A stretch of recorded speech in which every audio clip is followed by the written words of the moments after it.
Good morning, good evening, good afternoon, ladies and gentlemen. I am your host and friend, James Williams, also known as Dark Waters, and I'm very proud to present the very first roundtable. And I consider this to be an extremely serious roundtable taking on the topic of the coronavirus. And we wanted to do this because each and every last one of us that are on this panel have been doing extensive research into the topic and actually extensive preparations to prepare ourselves and our family. And we wanted just to share with you guys our opinions on what's going on in an official format. So we're going to get started on this momentarily. Today with me we have DDoS, John B, Sean Graham, the host of Chasing the Truth, and Shelby White, the host of one of our newest shows that's coming out on Exodus Radio. Um, Pause for a second. Exodus Radio, Dark Waters Radio is getting ready to transition over to Exodus Radio Network, and the hope is to expand the conversations a little bit further away from the paranormal, where we can actually address things like this that affect everyone's lives, but also kind of fall into the conspiracy theory topic. For everyone would have sworn that this virus was a conspiracy 30 to 45 days ago. And a lot of people, a lot of you listening probably didn't prepare because you just weren't paying attention or you thought it was all a lie. And now, 30 to 45 days later, we are faced with a challenge to our nation and a challenge to the world. So, with that being said, we have DDoS, John B., we have Sean Graham, and Shelby White. Gentlemen, each of you guys, starting with you, DDoS, just because that's how you're arranged on the screen. Tell everybody a little bit about yourself. Take a few minutes to say hello to the audience and tell them a little bit about yourself. All right, thank you, Dart. Hello, everyone. I'm DDoS. I am the founder and lead field investigator for the BDRP. We study primarily at the beginning Bigfoot, but it's transitioned over into everything paranormal and supernatural. I am a Bible believing, born again Christian. And I look at not only this field, but the world through the lens of my faith, which is something you don't find a lot of in-field investigators in the paranormal or cryptids, such as Dogman, Bigfoot, so on and so forth. And as Dark will tell you, and we talked privately and publicly before, there's a lot more to the cryptid subject than just what's put out there on the surface. And that goes as well as everything that you deal with in life. There's if you want to call it a supernatural element to everything. We fight not against flesh and blood, but against uh, powers and principalities, spiritual wickedness in high places, and the rulers of darkness of this world. Those are invisible spirit entities that affect our everyday lives. We may be aware of it, we may not be, but our Christian faith helps us to disseminate and decipher what we should do and what we shouldn't as far as these things go. And this, I believe, goes into this coronavirus as well. A lot of people say it's conspiracy theory. I have another theory. That's kind of why I've laid back a little bit, not offered my opinion on it. But thank you again, Dark and Sean, everybody, the panel, for inviting me on. It's an honor to be among such very, very respected and intelligent individuals. John, go ahead and tell everybody a little bit about yourself, buddy. How you guys doing? I go by Johnny B or John, and I've got a background in the military, law enforcement. I worked in Hollywood, and I also, like DDoS said, am a follower of Christianity and Jesus Christ. I left all that to go into ministry and study to become a priest for many years and was a monk for a while. I've traveled all over the U.S. and around the world and was been with many different religious orders. Was in several orders with the Catholic Church. Don't hold that against me. Was a Protestant before that, so I know both worlds. And I try to specialize in ancient history of the Bible and biblical prophecies, which appear that are on the scene right now. And Sean, go ahead and reintroduce yourself to the audience, as um, people are very familiar with you, but go ahead anyway. Yeah, well, my name's Sean Graham. I'm host of Chasing Truth on the Dark Waters Radio FM out of New Orleans. A little bit about my background. I'm a registered respiratory therapist and registered polysomnographer. I've got about 18 years experience in the healthcare field. And at the end of my career, I had to retire because I had an amputation of my left leg from the necrotizing fasciitis, that flesh-eating disease, and that's what ended my career. But at the end of my career, I was a regional manager of several sleep labs for a local healthcare organization. So, but after my amputation, I had a near-death experience that I was on a ventilator for, I don't know, 10 days or so. And during that entire time, I was with God, basically. That's about it. And then after I woke up, I wound up researching near-death experiences because that haunts me on a daily basis. I shouldn't say haunt, but the experience haunt. I think about it every day. Certain aspects of the near-death experience, and led me into finding Dark Waters. Um, I think on another podcast, and I called into one of his live shows, and then one thing led to another. I don't know how long it was, but he offered me a podcast uh, spot, and I said, "Well, why not? See what happens." And ever since then, I've been, as my show name says, chasing the truth on various topics, not just paranormal. I've been covering this coronavirus thing, which I fully believe is um, had been released over in Wuhan. I think it originated from Winnipeg up in Canada.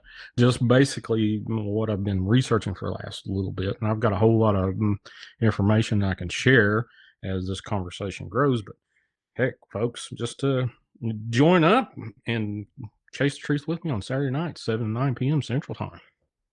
And that's about it.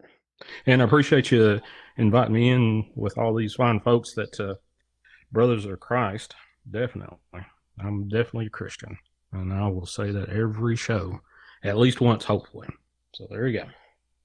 Awesome. Thank you, man. And Shelby, go ahead and tell everybody a little bit about yourself. Well, once again, I'm Shelby White, and I am honored to be in you guys' presence. I'm so thankful that I was afforded the luxury of going last so I can make a whole bunch of shit up because I can't compete with any of you guys' experience. So I have a problem with telling the truth, so you can identify my lies immediately. So I won't lie about this. I'll keep it what I am, but you guys understand resumes and experience give me the freedom to pursue all these topics you guys are interested in and are masters in, especially the Word of God. I spend more time in that Bible and ancillary books and books that I shouldn't have read and wanted to read, and glad I did. So I'm going to be able to offer an awful lot of let's see, counter punches and support when we do get into that Bible and the spiritual realm, and then that brings us into the other realms. But I can offer a street view for most of this. I have had some deep experience in all of what we're talking about, except for Dog Man. But I have spent a lot of my life helping people, and in order to do that, I believe I have to build myself up, which brought me into the spirit, who brought me into different types of businesses and different types of industries. And it just kept me well-rounded. And of course, as I got older, I had to focus that into things that mattered, like taking care of myself and my family and my surroundings. And in that pursuit, I ran into how government works and so on and so on. And all you guys should appreciate this, and think John would probably know it better than me, but I think in Isaiah, it says, call not conspiracy what they call conspiracy. I mean, God bless America. Everything that we are for is a conspiracy. So we've just been validated by that scripture alone. And that's where I stand on. You know, I find something that builds a brick that I can stand on, and then I pick it up and throw it at somebody. And I'm on an island on my own. I'm fighting with all my friends right now because of the president and all this other bullshit going on. But hey, I was born with gloves on, guys. And I'm ready to knock somebody else out. So thanks for having me on. And let's get it started, if you don't mind, DW. Awesome, awesome. Well, ladies and gentlemen, we're going to start with the panel with a series of questions. Everything is going to be proposed as a question, and then we will actually start to delve into it. So the first question I want to start by asking the panel is this coronavirus actually real, or is it a hoax? And do me a favor, guys. For those of you, when you're not speaking, make sure you mute so we won't get the background noise. But that's the first question. Is it real or is it a hoax? And I'm going to pick Sean to start off on this one. Sean, do you think it's real or do you think it's a hoax at this point in time? I think it's real. Now, how much of it is hyped? I'm sure a lot of it's hyped, and a lot of the information has actually been kept away from the public. Um my research started probably about a month ago, a month and a half ago. My girlfriend, who lives in Canada, was planning a trip to come visit me for 2 weeks, which that has concluded, and she's back in Canada again. But my main concern was find out everything I could about this damn virus. Excuse my French, and see what she needed to do to protect herself. Now, I found out a lot of things about what's currently in place doing international travel. They're not concerned of anything about it right now, from what I understand from my girlfriend now. To and from Canada, they never said a thing. She took precautions about uh, washing her hands and sanitizing the area that she was in, and nobody did this, according to what she told me. So the spread of this is going. If this is worst case scenario, as hot as some of the stuff I've heard, that it's so cross contamination wise that you can get infected with it so easily.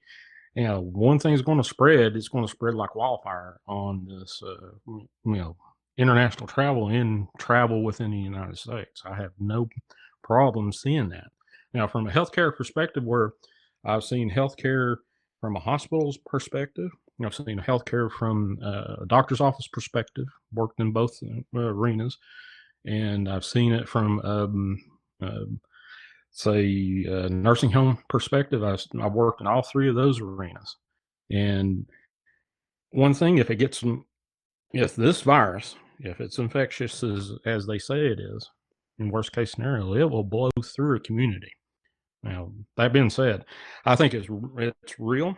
I think it is man-made to a certain extent, because there's two patents that I'm aware of that's in the United States and one over in Britain.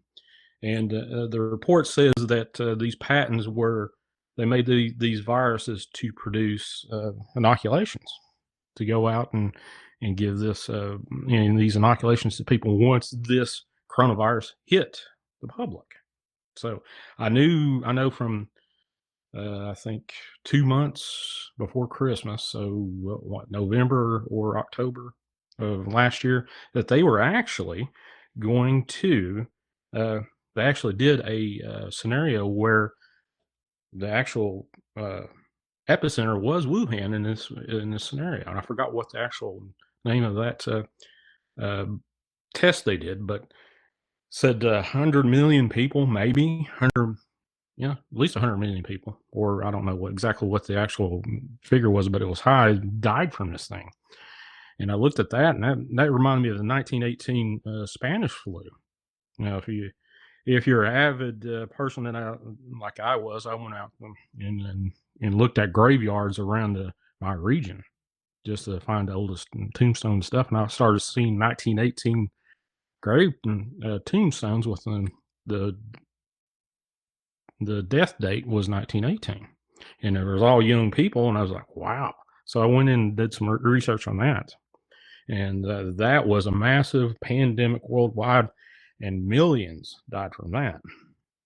But that being said, I do believe it is 100%, well, not 98%, more or less, man-made, because I think where it came from was Winnipeg. There's a level 4 biohazard lab up in Winnipeg, and I think that virus was in Winnipeg, and they transferred it to Wuhan. And however it got out of Wuhan, I do not know. Right, and I remember someone Uh, reporting that. it's infectious to a certain extent. Yeah, I remember someone reporting that the virus is actually sold to the Chinese.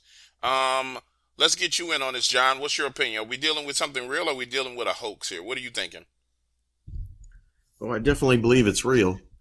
What I don't believe is what the WHO, the World Health Organization, and the CDC, I don't believe their statistics.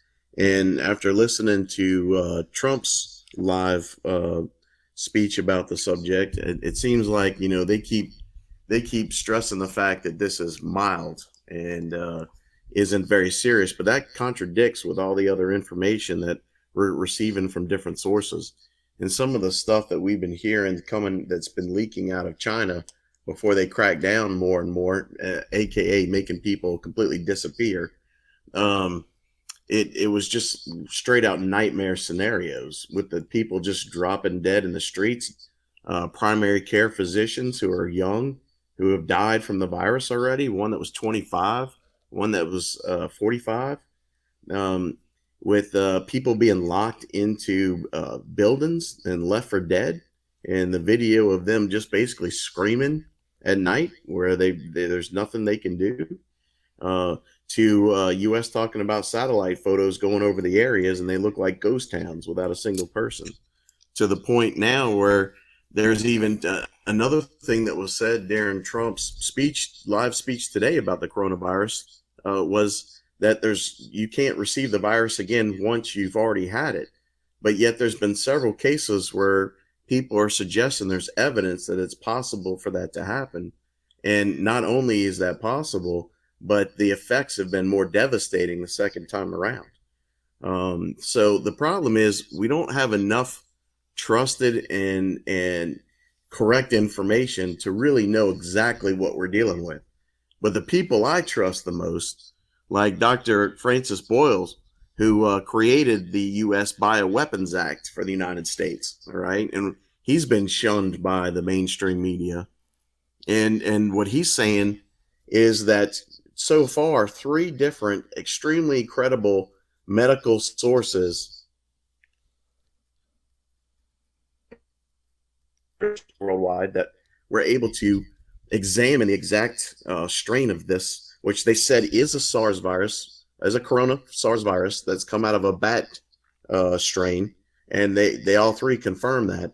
But all of them also mention an important part called gain of function, and the gain of function is where it's obvious to the scientists that other viruses have been spliced literally into this virus to create what they would term as a bioweapon at that point.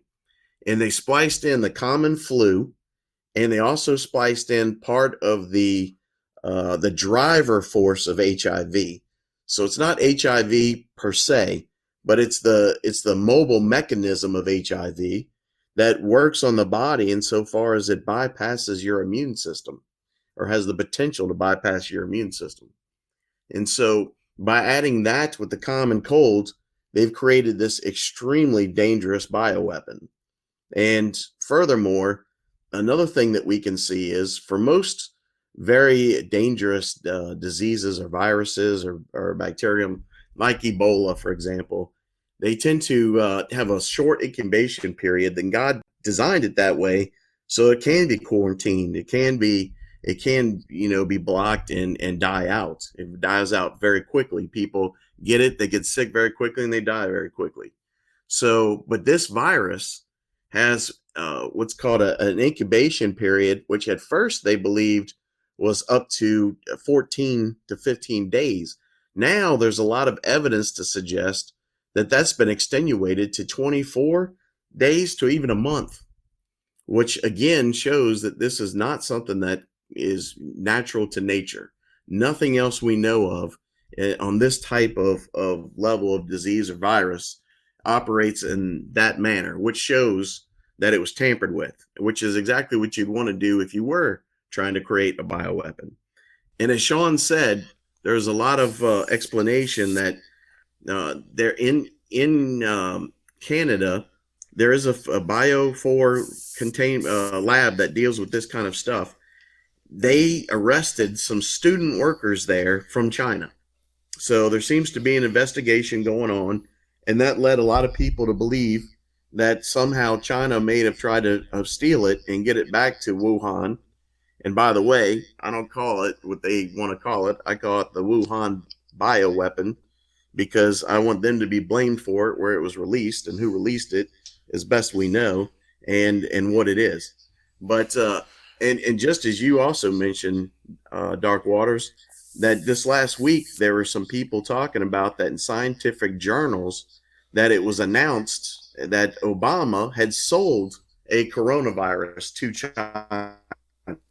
Yeah, he did that, and I think it was And we know that 2015. He did that, and I take it we can put you down in the column of yes, it's real, right? yeah, correct. All right, let's get Shelby's opinion, and then we'll get to D Dot. Shelby, where do you stand on this? Are you thinking it's real? Do you thinking it's a hoax? Based on what you're seeing, and what are you seeing out in the streets with people talking about it?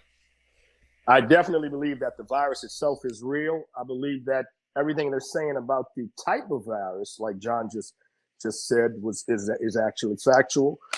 There was a Professor Lieber from Harvard that was arrested for his ties with trying to smuggle some type of bioweapon into China. And with that alone, it lets you know that, okay, this type of stuff exists.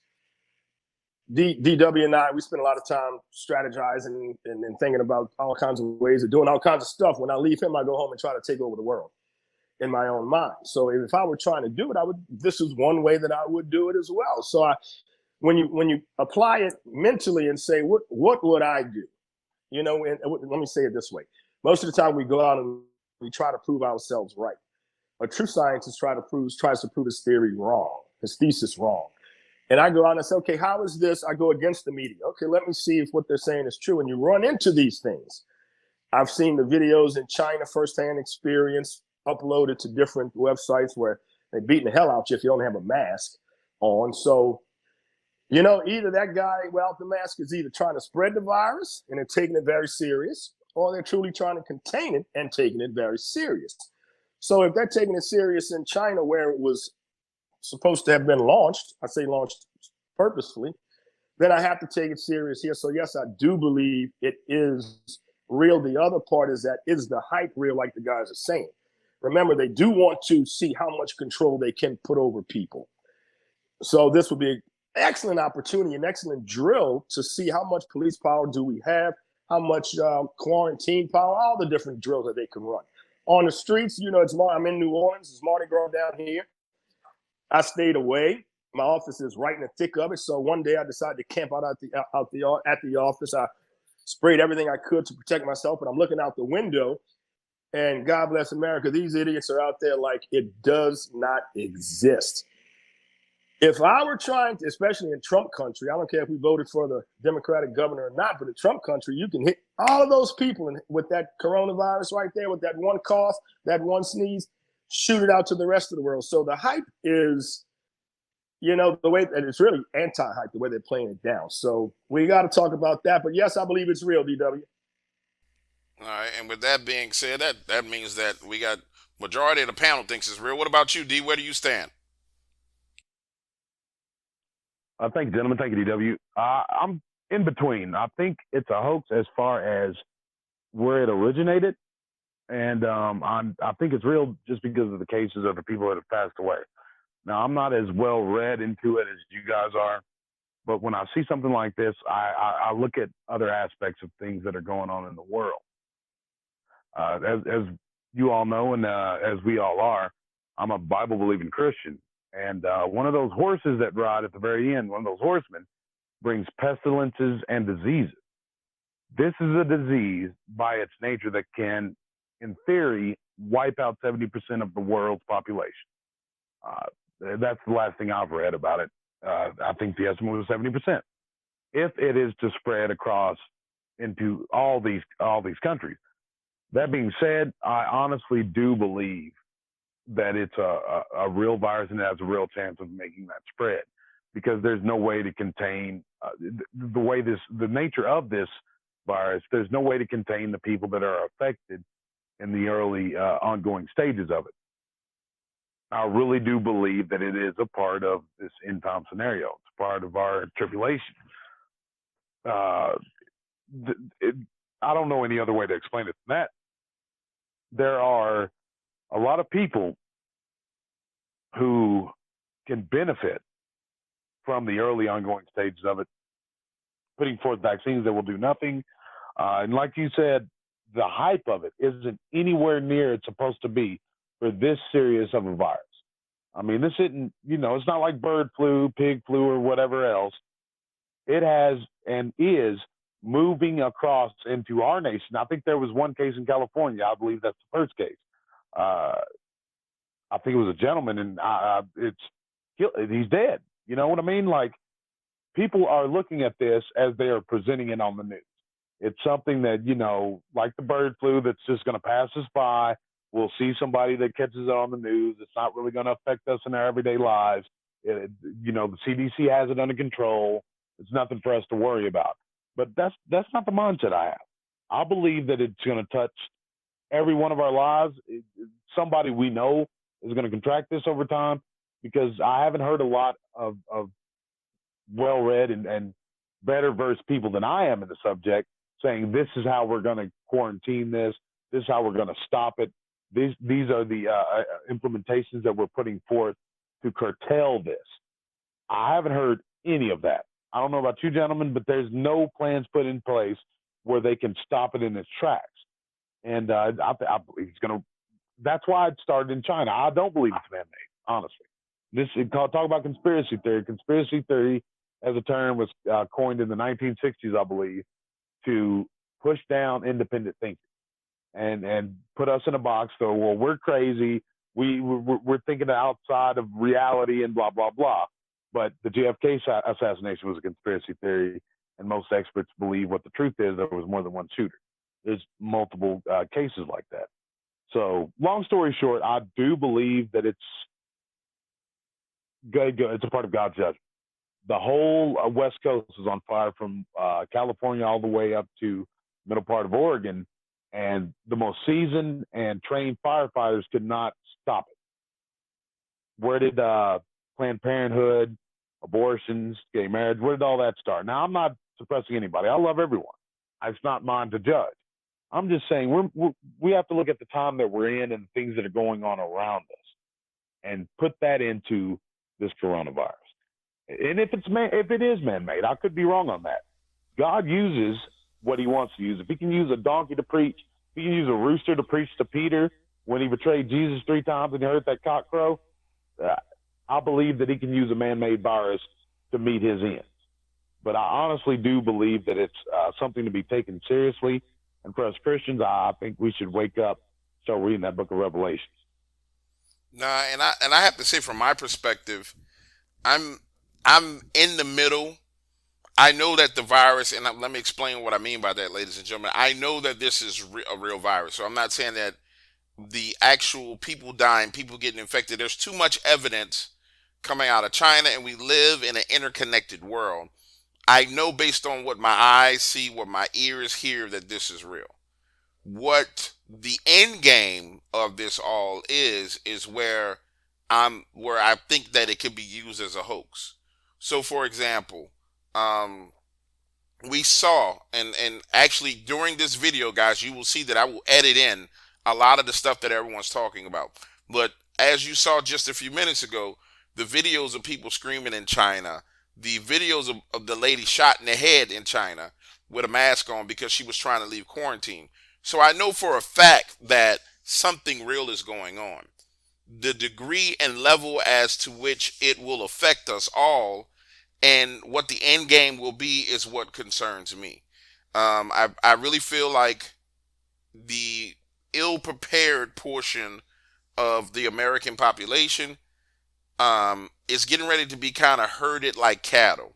I'll give you an example. Each and every one of us has been preparing for this for over a month and a half. I have close friends and family members who are now just starting to try out and find an N95 mask. And when you have a reactionary population that reacts to things instead of prepares for things, and I think Shelby alluded to this, when they're reactionary, then they can be driven to do anything. And I really do feel like in my heart of hearts that that is what's going on. People are getting ready to be guided and gilded into doing things that they wouldn't normally do. And that's what my major concern is. Also, the chain of supply demands that are here. As you guys know, and everybody on this panel knows, that we were in a state of complete globalism here in America and around the world. 90% of our products were made in China. that happened in our lifetime within the past 15 years to where, being made in America ended up being made in China. So now my biggest concern is the supply chain.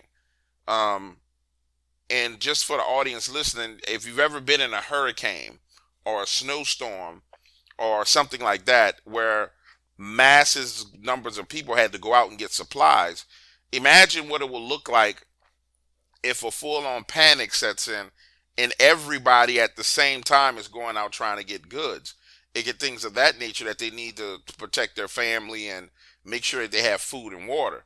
We're talking about epic runs on the bank to get money, epic runs on stores for water and food. And that's one of the issues I wanted to touch with you guys on, because I believe that what's going to really let us know how real this is or how real it isn't is the effects that it has on the supply chain. Like, um, we can document and we can see that there's no toilet tissue in the store. Just like we can see when you go to Home Depot, there are no N95 masks, and that's what let me know originally that something was really going on, because I went into the store and I noticed, well, there was 50 boxes of these masks, and then the next day when I came, there were four, and so I said, well, I need to get all four boxes because for some reason people are preparing for this. And I want to get everybody's opinion on the supply chain issue. I think the last time we started with Sean, so this time we'll start with D. We'll pick back up with you, D. What do you think about the supply chain issues? Are you seeing supply chain effects in your area where you are right now? Are you seeing people headed to the stores? Are people preparing where you are? Yeah, absolutely. I'm in West Texas in the oil field, and it's a very conservative place that everybody keeps an eye on this. Sadly enough, more than I do. But just in casual conversation, people are talking about they're preparing for the worst case scenario.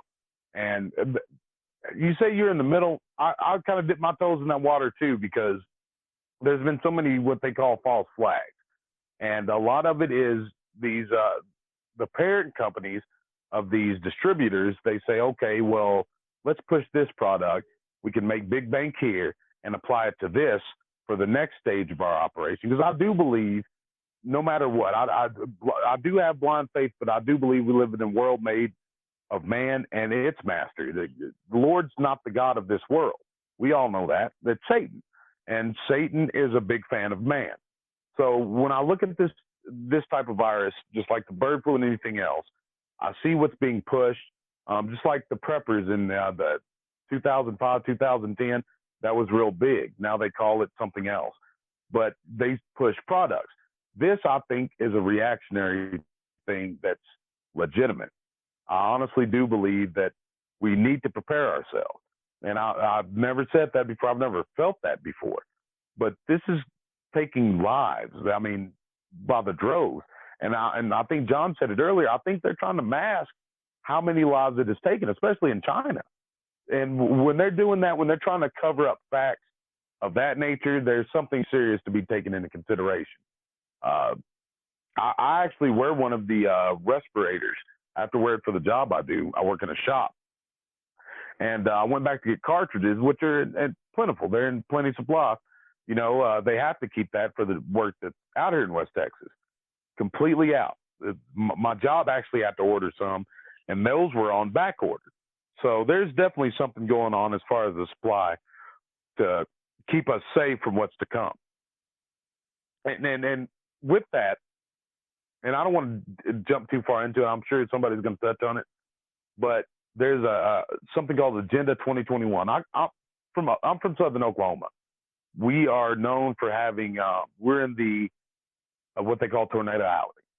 We had a catastrophic tornado around 2011 that was a national disaster, and I helped on the cleanup crew on that. And I mean, it looked like Godzilla had stomped through there. It was just complete decimation of every home for miles on end. And like Dark said, you really can't fathom what it's like, even seeing it on TV, unless you're in the midst of something like that. And when they send out these government cleanup crews and the order that they implement, and it's in a kind yet forceful way, that they even make volunteers carry on their jobs.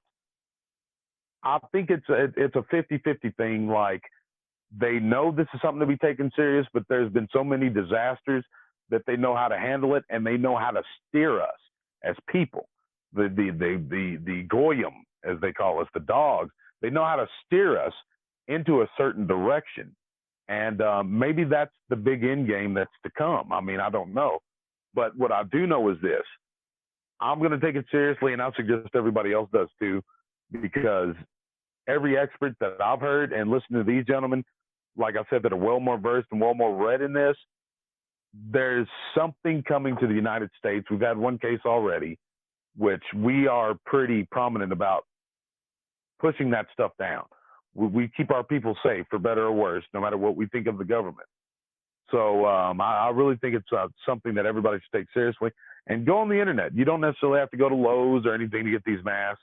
It may take a while, but I really think it would behoove you and your family to look into it and keep yourself safe, because the supply thing is real, no matter what we think about it. And whether it's all speculation or not, why take the risk? No, absolutely. I agree with you. And Shelby, you're up next, but I want to interject this. So we have to pay attention to what's being said to us, right? Um, and we start talking about supply chains. So just about what, less than an hour ago, President Trump went on and he had a speech where he talked about the virus. In that conversation, he said that they ordered something like 43 million N95 masks. And as we know, last week he did a RFP for like $1 billion. I might have been less than a billion, but the number that sticks out of my head is $1 billion for a company to start making those masks. You don't spend $1 billion on masks for no reason. What's your thoughts on that, Shelby? I agree 100%. And yes, it was $1 billion.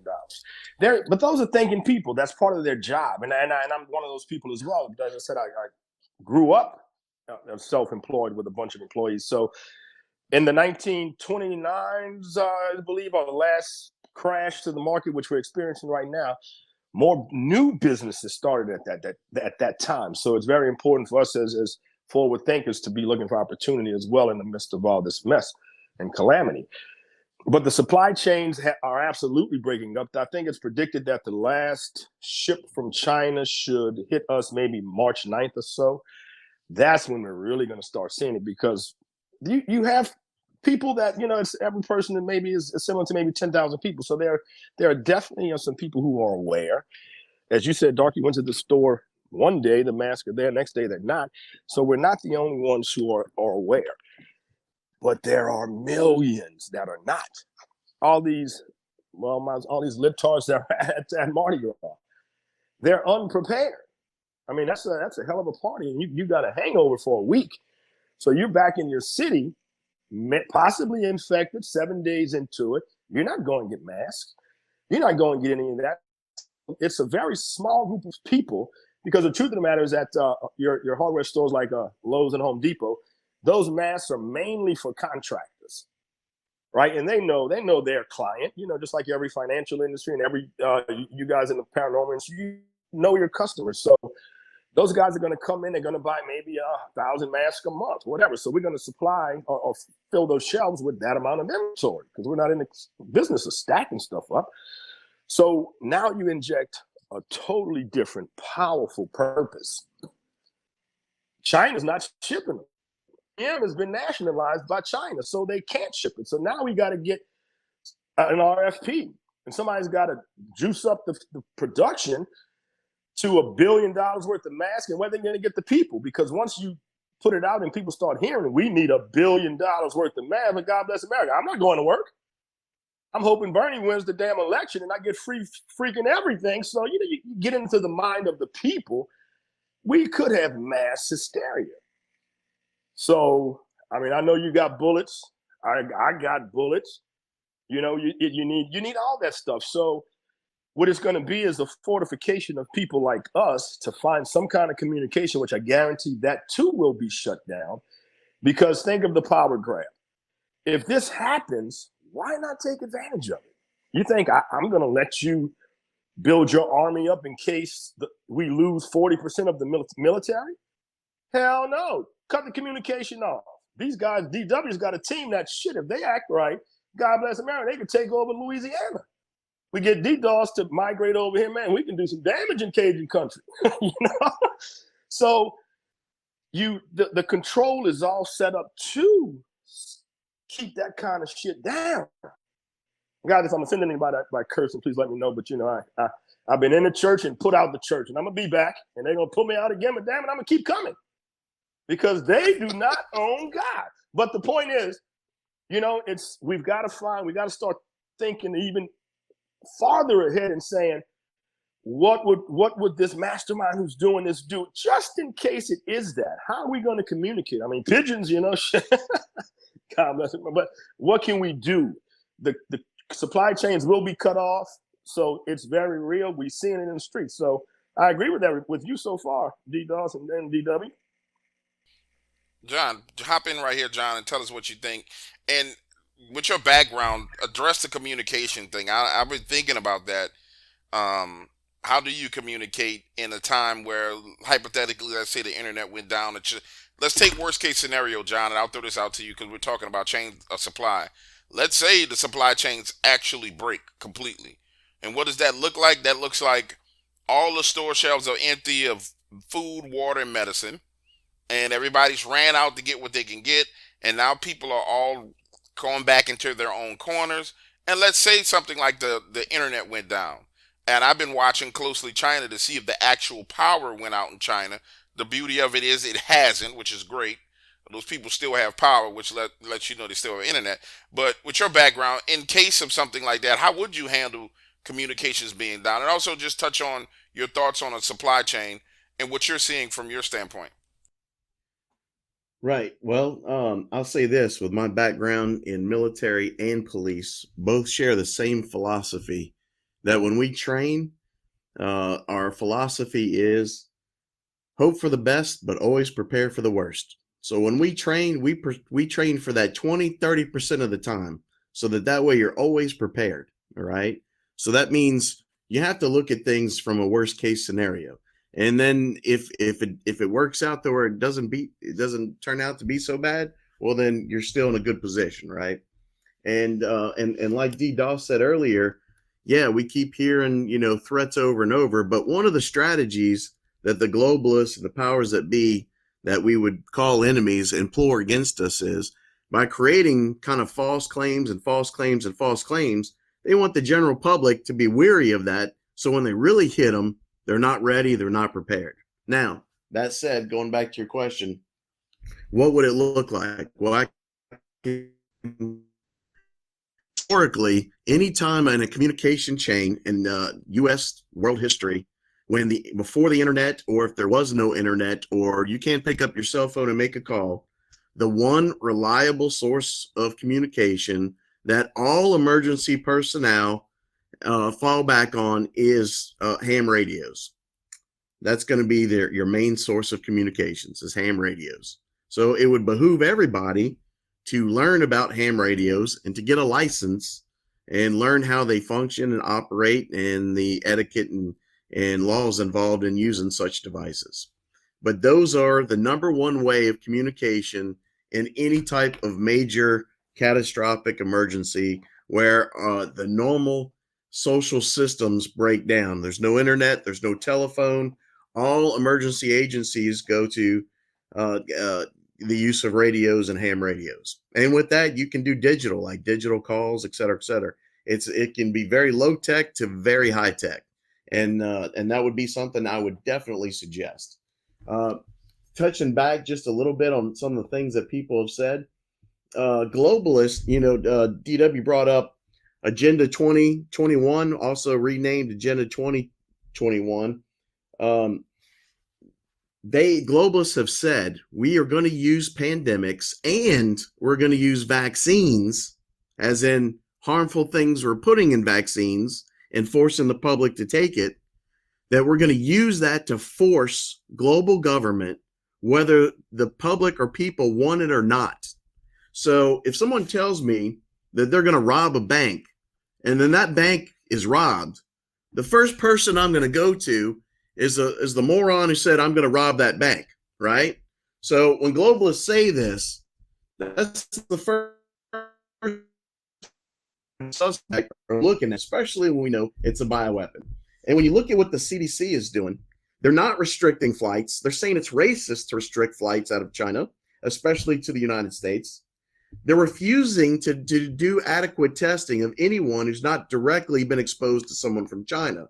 So if you've got a secondary contamination from somebody who was asymptomatic, meaning they had the virus but weren't showing signs of it, because we know you can be asymptomatic now for possibly a month without showing any signs, why you're communicable. And that brings up another point, and that is, according to Mike Adams, the health ranger, who's very credible, very knowledgeable, has a background and education on this, and owns his own labs, okay, testing labs. He said that the R naught value on this strain of the coronavirus is estimated to be a 6.6. Now, something like the H1N virus would be like or the SARS virus was a 3, okay? And this is a 6.6. So, and that means, what that means is how the transmission that you're going to connect it to other people in the time that you have it, or before you're aware of the fact that you have it. Now, when you couple that with the fact that you can be asymptomatic and not show any signs for a month, possibly, then you've created a very dangerous and scary weapon that is going to affect, it's going to blow through the entire population like you wouldn't believe. And then also, I listened to a doctor explain this last week that he estimated there would be 3 major waves of the virus coming back through before it finally started to die out. And then on top of that, in Japan, there's been reported 2 cases of canines now, 2 cases where they've been tested positive for the disease. So how does that affect cross contamination? China was forcing everyone to kill their pets because of just even a possibility of that situation taking place. So also, DDoS brought up you brought up the conspiracy theory. Conspiracy theory was coined in the 1960s by the Central Intelligence Agency to be a bad word, okay? And it was made to be a way of self censorship for people, to say that you don't have to listen to anyone, or if they're just a conspiracy theorist. It's just a way to censor free speech, or what I would say, critical thinking skills, which is something that's not stressed nor taught anymore, and is hugely important. All right. The very nature of the way the devil works and his people is through conspiracy. That's the nature of how evil functions in our life. So to say there's no conspiracy theory means that there's no devil and there's no evil. All right. So that's a very important point to bring out. Another thing, as far as switching to the supply chain,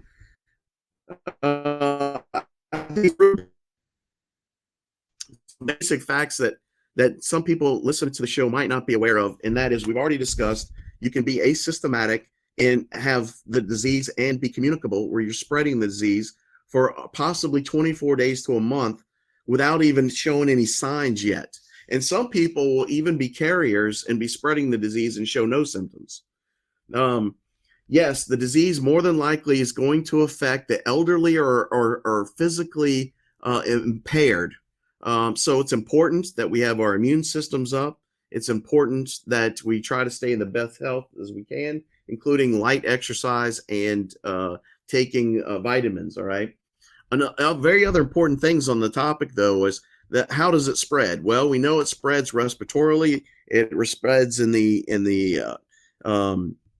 air, but it also can be contacted on surfaces or touch. And they're estimating that on dry surfaces, it can last up to 8 days, where if someone touches a doorknob, opens a car, shakes your hand, that they can spread the virus. And if it's in a wet surface, it's possible it can last longer than that. They're also saying that you need to be 2 meters away from somebody who's infected. That's 6 feet. But as we brought up earlier, if someone sneezes or coughs, that can travel, particulates in the air can travel at 100 miles an hour. And I brought up a point in the pre-show that one person in a movie theater can sneeze and can literally possibly infect every single person in that entire movie theater. Or the same thing in an office building, where you just have open cubicles, or same thing on a plane where they have very poor circulation. So those are very important things to think about. So that brings us to the point back again to the supply chain. That's where the N95 N95 is very important for covering your mouth and respiratory system. That said, though, it's also been proven that because of particulates in the air and airborne water particulates, it can also get into your eyes. So it's just as important to have goggles on as opposed to just the mask. And that brings up another good point. You really need a head cover that protects your ears, the entrance in your ears, but also from any particulates landing on the surface of your skin or clothing. That's another important, very important consideration. So gloves, hand gloves like they use in the hospitals, very important. Sanitizers. We know that basic hand sanitizers, which are great for, keeping down disease and the spread of that, does not kill this virus. So you have to go to stronger things. And one thing I recommend is the colloidal silver gel that you can find now in drugstores, because that has a much more of a potential. And the version that Alex Jones sells on his site has been absolutely proven by the government to kill SARS. Now And let me and say this, John. I want to get Sean, and Sean, you chime in on this part of the conversation because you have the medical background. I mean, 100% medical background. Just chime in on what John is saying. John, I'm not telling you to stop talking, but I want Sean to chime in here just to make sure that he kind of backs some of these things up.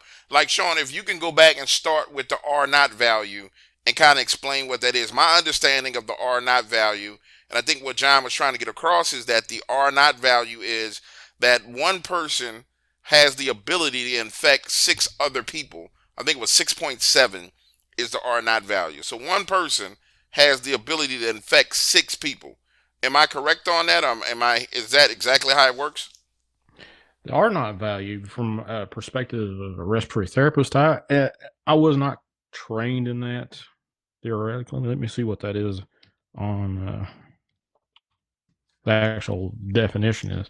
But what this total thing with uh, the cross infection and stuff, they're looking at how many people out of, I think, 1,000 people will die from this, or 100,000 people are not value. Let me look that up real quick. Yeah, and it was my understanding that that was one person was able to infect six other people, which is why you see those Yeah, exponential growths in China. yeah, you're Which you're absolutely right from what I'm reading right now. Yeah, right, and that's are what not. John was Well, alluding to. you now that's on the average. You look at a person from that's coughing, and if they're trying to one not infect people, which hopefully that would be the mindset of most of the people out there. Now, if you've got somebody that's infected and wants to infect as many people as possible, who knows how much they can cross contaminate everybody. I've looked into this so much. Now, you dive into this rabbit hole and you're going, holy hell, what are we getting into? But I agree with John 100% about what you need to do to sanitize your area. And what you need is, you can do the colloidal silver uh, cleaning supplies and stuff like that, but something on hand, for everyday people would be bleach. 1 cup of bleach to 1 gallon of water, purified water, or a clean source of water, will clean surfaces. So, that being said, that 8 to 9 days of it being dried on a surface and being able to cross contaminate somebody, that's scary enough. If it's wet, who knows how long it's going to survive in that. Absolutely, and that's the greatest fear that I have when it comes to this: the ability for it to be transmitted across people. Like for example, John, you were just saying, and Shelby, chime in anytime you want. Looks like D Dawes dropped off, so to make the conversation flow a little bit easier because it won't be as quite as many interruptions. But he said he's coming back. The thing that really bothers me is the opportunity for this virus to spread. And it's been said that it lives on the surface for 9 days. So that means, and I've been in the airport several times over the past 2 weeks, and it seems as if Every time I've been in the airport, I've gotten sick, and that's what worries me. Wow. It should worry everyone because the most people are too busy to even think about it. And we have to prepare ourselves to defend ourselves as well as protect ourselves against them. And the whole people perish for lack of knowledge thing. The people are. I was at the gym, which I don't go to anymore, and this was pre-coronavirus scare. And I'll never forget the guy's visage is burned in my head, and he's just on that bike coughing away, just working out his phlegm, and people like that exist. So we have to be self-quarantined, I believe. I mean, why not? What better reason or what good reason do you have outside of work? You got to go out and just take the chance because there is a small chance that it is there's a small chance that it's worse than what they're saying. Because I know all three of us were, and DDoS is back, and I know he was in the mix with it, but we all were aware of the numbers that we thought they were suppressing in China. We saw 23 million at one point locked down in Wuhan. So we cannot trust the information. So we have to react to what we think is worst case scenario because, hey, life is going to be very interesting during and after this, I would think, right? I agree with you 110%. Life is going to be interesting either way it goes. Whether this actually turns out to be a hoax, if it turns out to be a hoax, there's going to be a mass awakening and people are going to be extremely, extremely angry. That's going to Right. be interesting. I mean, they're going to be apeshit mad. And if it turns out it's real, then the world has been changed forever. Exactly. There's no going back from this, and that's one of the things I alluded to earlier about what's next. I know I mean, God, John has so much information, and Sean has so much information and I mean, everybody does. So we could spend all day with that, and we should. But one day, I hope we get to what comes next because there's going to be some opportunity, guys, real opportunity, and I don't know where it'll go or how it'll go. But what about supplies? Is there anything that you think we could do to help get supplies to people, or should we even waste our time with that? I think that's a good question. Anybody can chime in on that one. And also, while we're talking about that, John, you were already kind of you were moving to the next point, which was a little bit of the preparation part, and you were alluding to what people need to get. So I want you to pick back up where you were with that. But as far as I'm concerned, I don't believe that in a situation like this, you're going to be able to help everyone. Like, there are going to be people who are in denial, right? Those people in denial are going to kill you. So if this is an actual bio weapon where people are going to die, and we'll start seeing that within the next 4 weeks, then the people who have been in denial, who refuse to prepare and refuse to do what they need to do for their families, the guys who are preoccupied with LeBron James shooting a basketball, or if Tom Brady's going to get a contract, those people are going to be very dangerous because they aren't prepared. They don't even think about preparing, and they have no clue as to where to get the right information. So I don't think you can do much for those people to help them. Now, we can warn people like we're doing right now. I think this is the greatest service we can do, is getting information out in the information war and let people know, hey, if you're listening to me under the sound of my voice, you need to prep, and this is what you need to be doing.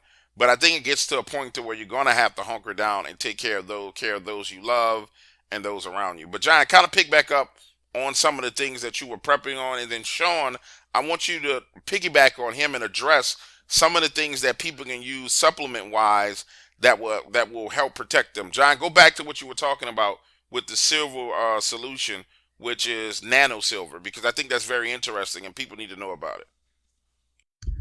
Right. Well, colloidal silver, much to the dismay of the mainstream media and the big pharma, which is big evil as far as you ask me, but they will shoot this down and tell you it's extremely dangerous and toxic and all this kind of stuff, and they'll say you'll turn blue if you drink it, et cetera, et cetera.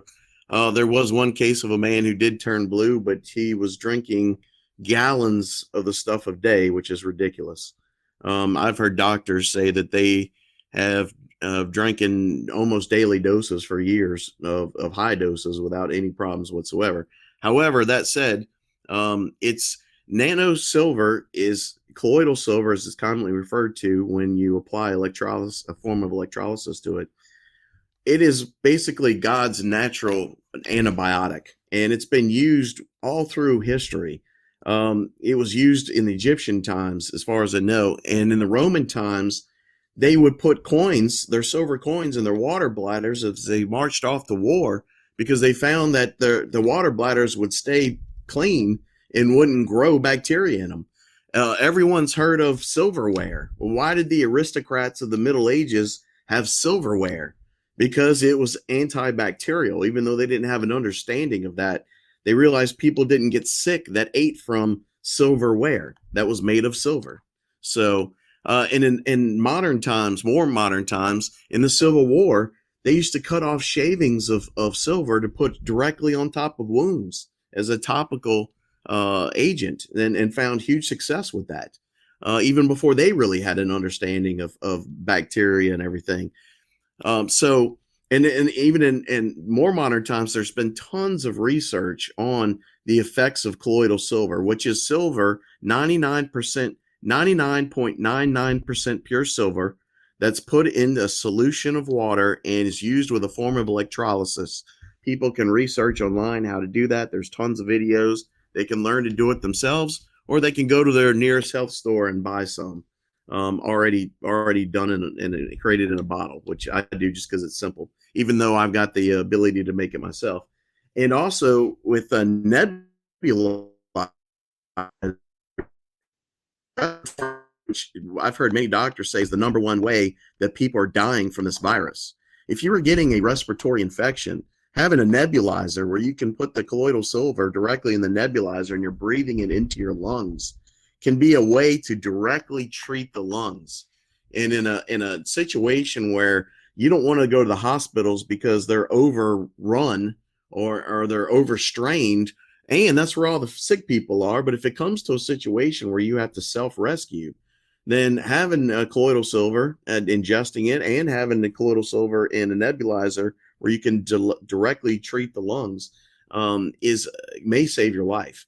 And NASA uses colloidal silver. And the reason why they use it is because they test the astronauts' blood every day before they go into space. Reason being is the common cold can become life threatening in a zero G environment.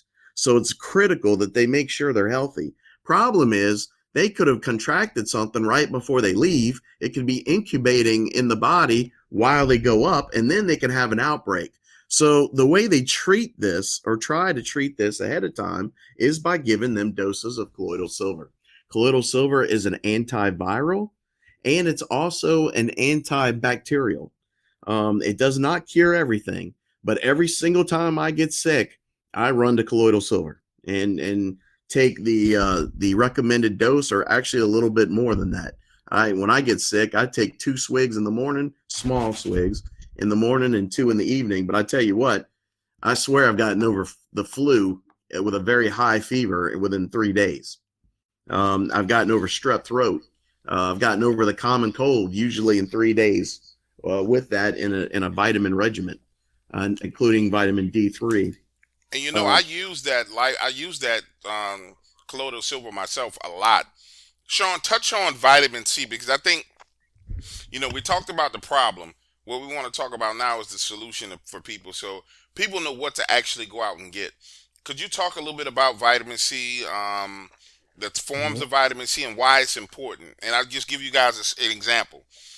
About 3 or 4 days ago, um, I got sick. I mean, when I say sick, I mean like snotty, runny nose, coughing, sneezing, insanity type sick. Same thing happened the last time I traveled in the airport. I literally, within 24 hours of leaving the airport, I was sick. I took liquid liposomal vitamin C, about, God, probably maybe about 10,000, is it micrograms or megagrams of it, and got under the cover and sweated. And the next day, I felt 1,000% better. And it's something about vitamin C that really, really helps. But Sean, you and I were touching on that earlier. Could you go a little bit into that and let people help people understand, especially the difference between just the powder kind and the liquid formula as well? Well, from the vitamin C standpoint, vitamin C is going to supercharge your immune system. Give it the fuel to be able to, one, combat whatever's in your system that the immune system would actually take care of. You get into types of vitamin C, how you can introduce it into your body. You get the powder form. Let's see, there's all kinds of different, the liquid form, but you need to find out what manufacturers actually do provide a good source of vitamin C, not just something that you can go to a dollar store, Dollar Tree, or whatever outfit that sells the cheapest.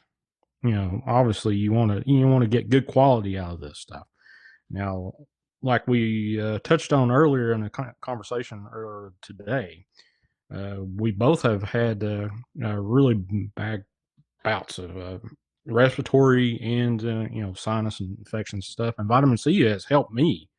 I sat for about a week, and I decided, well, I need some vitamin C. I took about milligrams is what you're looking for. 5,000 milligrams is what I took for days on end. By the time I took the second day's worth of vitamin C after being sick for a week, I started getting better. That being said, I've got a whole lot of respect for colloidal silver. I've seen it work in patients. The blue person that John was referring to earlier, I actually saw that one of the first few weeks. I was actually working professionally as a respiratory therapist. I walked into the ER bed, and there's this patient that's blue like a Smurf. And one of the things that we taught as respiratory therapists, if they're blues, they're not oxygenating. I mean, you're not breathing well. So I'm like having a panic attack, going, "What the hell's this?" Turns out that this person back in the '60s overdid it on colloidal silver, or was trying to make it for themselves and didn't know how to make it. And I think what they did is they took silver dollars and did the extraction uh, into some mineral oil or something, and overdid it, and just permanently stained their cells blue. But the other thing is you got to look at this. If you do get coronavirus, this virus, from what I've been reading, allows you to weaken your system. It attacks your system totally. So one, you're going to have to take all kinds of vitamins and eat well and exercise and all this stuff, and get your system up to peak performance for your immunity. But once you get this coronavirus, hopefully you won't, but if you do, you're going to be susceptible to all kinds of other um, invading respiratory viruses, bacteria, fungal, just look at it from that perspective. Once you weaken your immune system, you're susceptible to all kinds of invading critters that's going to make you even sicker. So, that being said, from the other perspective, I want to touch on the N95 masks, which I think DDoS would probably say this the same way. When I was in the hospital, when I had to go into an isolation situation where they had negative airflow rooms and whatnot, which is scary if we go down that path there. But I got trained in how to put the thing on, and did a seal test. I don't know if DDoS had to have that in his perspective, in his work environment. But going in a TB infected room with active TB, you got to be sure that that mask is sealed. Now, that being said, if you get these N95 masks and you're trying to get this, protect yourself from inhaling this viral contaminant, you're going to have to make sure that that mask actually works. And you can look online and find out how to do it. Now, how we did it at a particular hospital, they had a little atomizer, that sprayed a mist into a sealed environment with a person in the environment with the mask on. And if you could taste that saccharin, what was a saccharin solution, artificial sweetener, if you know what you add to coffee and stuff. But if you could taste it with a mask on, then your seal was not right. So, change sizes and fit and whatnot. And you just have to look at that from a perspective. If you're actively in an environment with this coronavirus and you're using an N95 mask, you're going to have to make sure that thing's sealed. If it's got a leak in that seal, that mask ain't. Let Is me there let any me other chime in question I here need to real ask? quick. And I want to get D Doss and I want to get Shelby back involved in this conversation. D, did you guys go through any official training on how to guarantee that that mask was on correctly? Is there a step by step guide you can give? Because I have the mask, and my thought process was I'm just gonna tape it around my face. You know what I'm saying? Like put it on. I'm putting tape around the edges of it and sealing it. I have goggles. I have everything else. Did they do actual official training on how to wear the mask? Yeah, we did. That's a funny story. Like, I do grinding and chamfer, and a drilling tools production and rental place, which we make and rent the tools that go down to actually dig the hole to bring up the oil. Um, Nobody was wearing this mask until myself and another gentleman who worked in the same section. Like, we're breathing in grinded metal and stone particles. And every time I go home at the end of the night, I blow my nose, looked like there was black tar. I was like, that can't be good for me. So I went and got one of these masks, you know what I mean? Got the cartridge and everything. Went home at the end of the night, like I'd get a sore throat, my lungs would hurt from it. And I'm a smoker. Yeah, like dark, I like a good cigar, and I smoke cigarettes. So it's an unfortunate thing, bad habit, but I do. And my throat and lungs didn't hurt near as bad when I'd smoke a whole pack of cigarettes as compared to one day at work. So I went and got this mask on my own, which the safety guy said, hey, you have to go through this course. If OSHA sees you wearing the mask, they're going to fine us, make everybody take the test. Me not wanting any trouble, I said, okay, send me where you got to send me. So, yes, there is an official way to test the mask to make sure, as Sean said, it seals correctly, to make sure that it's the right mask for you, because there's different size of masks, not that many, but you want to get the one that fits you. Me looking like a Dick Tracy villain, I have to have a certain one. I got the big lantern jaw, like a 1940s comic serial. So I have to be fitted for the correct one to seal around my face. Plus, you can't have any facial hair for correct seal. It's a big, what to do about it. But, as I told my boss before I shaved, it's better to have it and, it not work 100% correctly than to not just breathe in all this stuff. I honestly feel the same way about this coronavirus. I'd rather have it and go on YouTube and look at, some Joe Schmo who, out of the kindness of his heart, put a video on there, the way to properly seal this mask and what cartridges you need for this particular virus or the environment you're in, coupled with them. I'd rather have that than nothing at all. Because the more I look at it, the scarier it gets, because I honestly do believe it's a pandemic.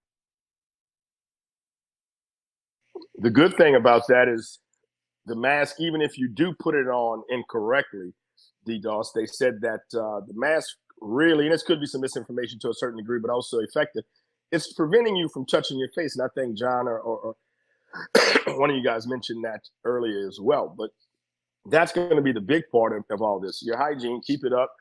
And also, if you don't have to go out, don't go out. It just makes sense, right? But, being forgive me for saying thinker that I am, California just recently passed a bill, I think, that removed the felony charges for intentionally passing HIV, HIV from person to person. Again, intentionally. It's no longer a felony.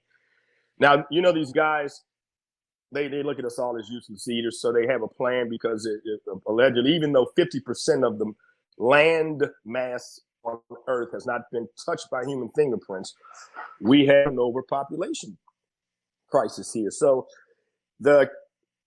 maybe Professor Lieber, maybe Charles Lieber, maybe the Asian people he was working with introduced that HIV delivery system into this coronavirus because one day, because they will not be able to hide that it is man-made. Because one thing I think we all know InfoWars, and the guy's, he's 95% right. I think I'll bet a grand right now that he's about 95% right of his information. And he's got people that's proving that it's a bioweapon. Again, Professor Charles Lieber out of Harvard had some dealings with bioweaponry and the Chinese. So if you connect the dots, it's leaning that way. So once that information gets out, they already covered themselves. Now, California, where California and New York goes, so does the rest of the nation. So keep your eyes out for that kind of laws to be passed under the radar. That once that happens, I think we'll start getting a lot more information about the truth, if it truly is a bioweapon. And no money, guys. Yeah, and Hey, I I got want to the. say this. I think that if we go and start going down the road of worst case scenario, and I cut you off, Sean. I'll I'm be sorry. real brief. If we go down the road of worst case scenario, and for those of you ladies and gentlemen listening to us, I'm gonna touch on some things that are in the news that I'll show you. For example, Japan just did a 30-day shutdown of all their schools, where they shut down all schools. Everything is pretty much homeschooling, and where your kid is attending classes on the internet. Um, if we go down worst case scenario, I can see where schools are shut down, people at home. There's really no need for the majority of people to go to work because nobody's going anywhere. And we run into a problem where majority, when I say majority, the majority of the American people don't have more than 30 days worth of cash or money on hand to take care of themselves because they don't have any savings. So what scares me beyond anything is that we go into a scenario like that, and within 30 days, somebody's rent's due. 30 days, somebody's mortgage is due. In 30 days, they don't have any food, and now they're out scrounging around trying to come into your place to take from you because they haven't prepared themselves. And you start getting to the road warrior scenario where, people are roaming around the streets in gangs and they're trying to do anything they can to support themselves and their family. And I tell people all the time, the most dangerous thing on the planet is a person with a family. Most people think gangsters are the most dangerous thing. No, the most dangerous thing on a family on a planet is a parent with a hungry kid or a needy kid. That's the most dangerous thing out there because you can morally justify pretty much doing anything when it concerns your kids. And so I want to touch on that topic, and I want to get everybody's opinion on some of the things that you can do to secure yourself and protect yourself in those situations. But Sean, before we touch on that, go ahead and finish making your point. Okay, well, I had mentioned I had worked in several different healthcare arenas, and one of them was nursing home arena. Just saw this pop up on an RSS feed. 3 coronavirus cases identified in long-term care facility in Washington. Now, that being said, that didn't fly into there. That coronavirus walked into that facility. So, how that happened, and I'm going to be praying about those folks in that healthcare facility and that long-term thing. That's going to be the worst case scenario. You've got a lot of elderly folks in there. More than likely, you have long-term uh, case of whatever, COPD, lung disease, heart disease, that kind of stuff. That is the worst case scenario for those, and they're in a closed environment anyway. So, folks, how this is transmitted. Obviously, whoever that walked in that facility did not know that they had that coronavirus and gave it to 3 folks there in that facility. So, that being said, look at it, research and uh, comprehend what's around you and how, if this is injected into your environment, this coronavirus, what are you going to do about it? Just hate to be provocative about it, just to say, hey, this is on your back door. But obviously, just reading that one story there, they obviously were not thinking about a coronavirus walking into a nursing home. Well, Sean, news is coming out as we speak, man. They've got people it's in the community. And Doc, did you get that post I texted you earlier? Yeah, I got it just now. Yeah, I got it just a few minutes ago. Yeah, and Bill Gates is actually saying, whose foundation we know has a patent on it, is saying that this may be once in a century pathogen we've been worried about.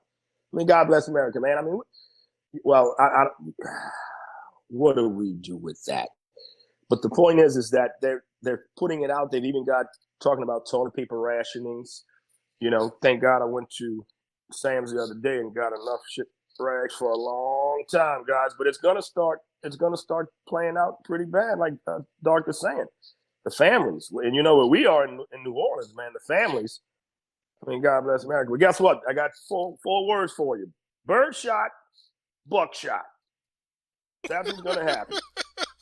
Well, you got to follow the law, right, John? You got Johnny B. You got to follow the law, Yes, right? You can't just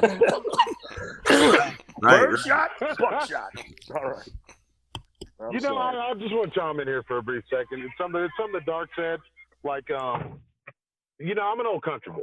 I'm from Southern Oklahoma, and my sister called me when all this kicked loose. She said, "Do you know anything about this coronavirus?" And I said, "No, not really." Well, she said, "Well, you're the person I call when this kind of stuff kicks off." And she knows all I need is a banty rooster and a couple of game hens, and I'll live like a king in the woods. What Dark said is the absolute truth. At the very end of the very last day, it's all going to chalk up to who can survive under pressure. How many people do you have in your family, and what you are willing to do to survive and feed them. Period.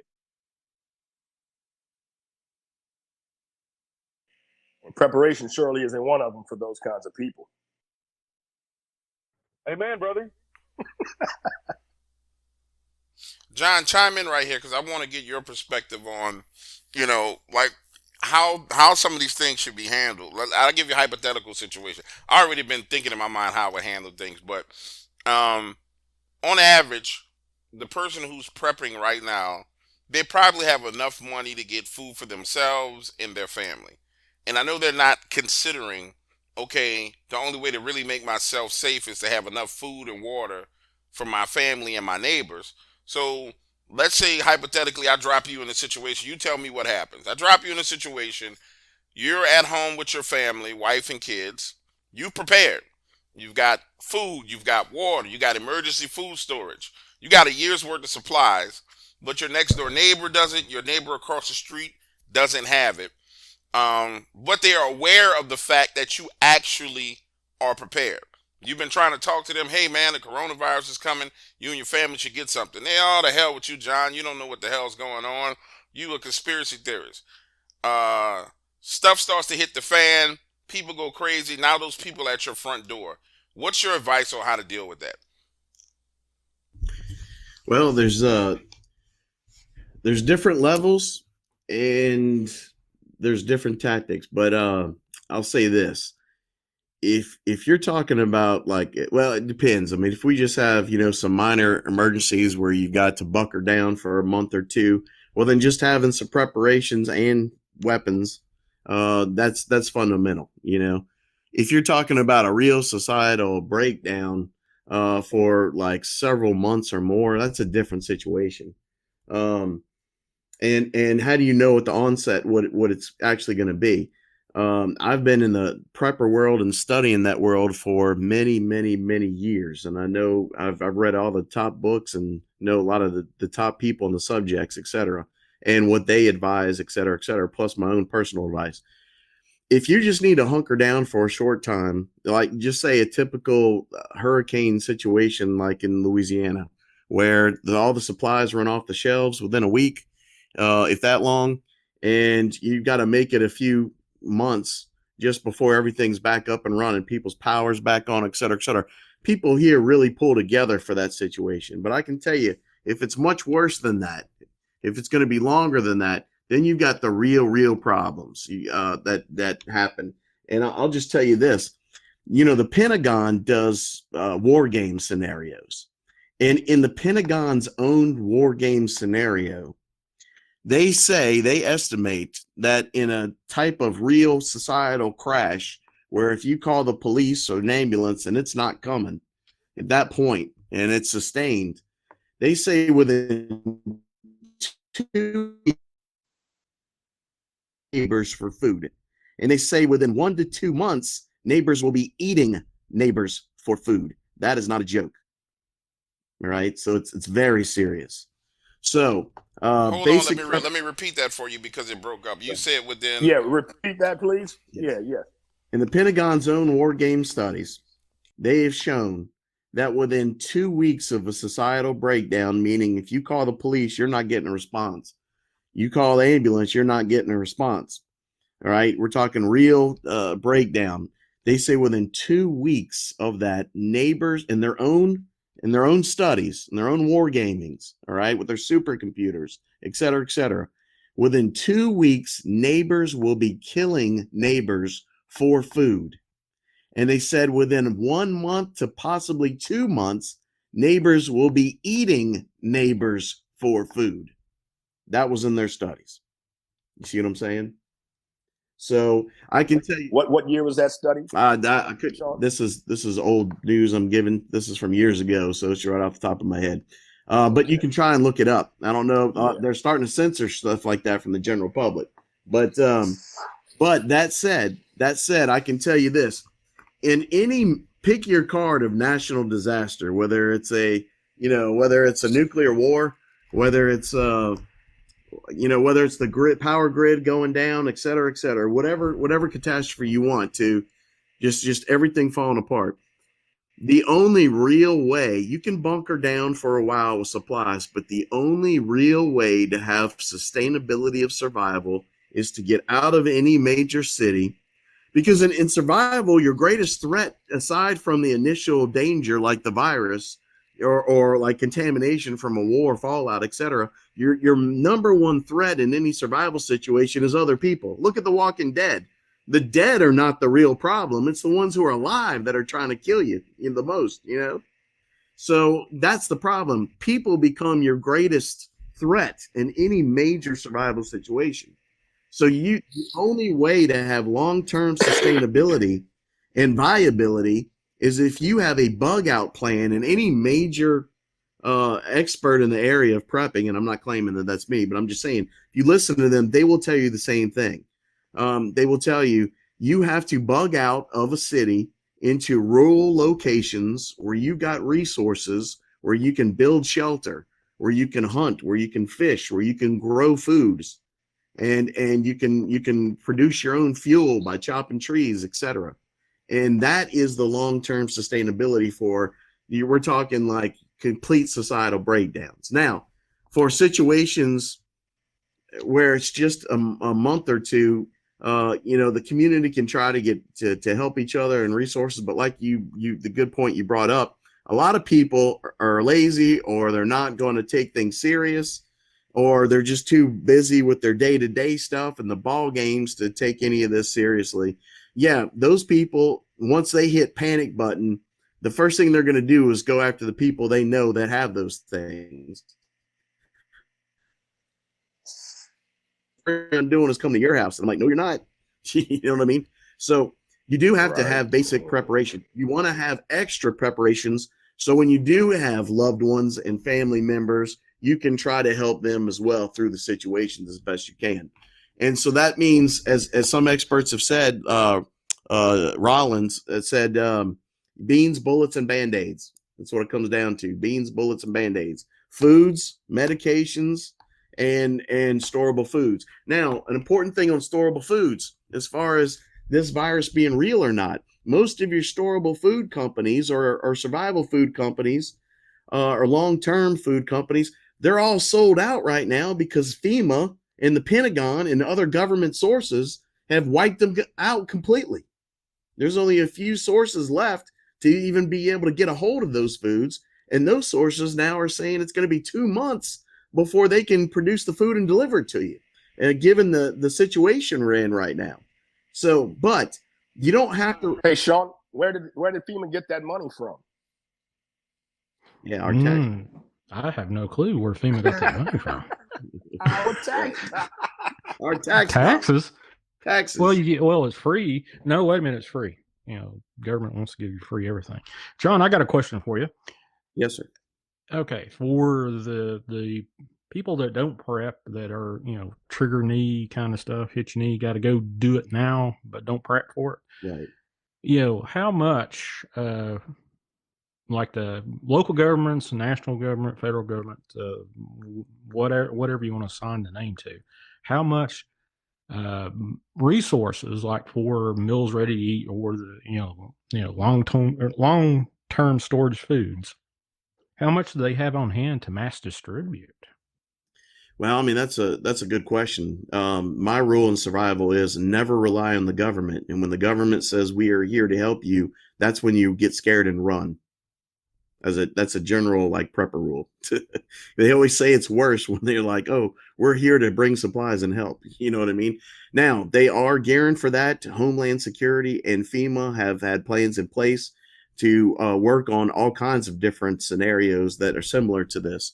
So there will be those cases, and we saw how they played out when Katrina, and which also was a disaster, just getting to people.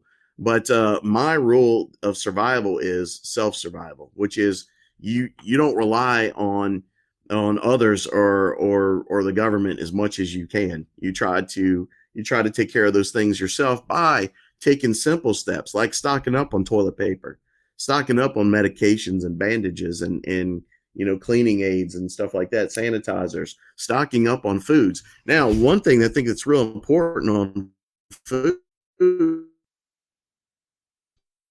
have to get super fancy with this.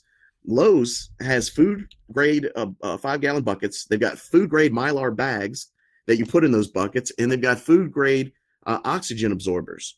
And it doesn't take much to go on internet and see how exactly to do this. But you can go to any store and get beans. You can get pastas.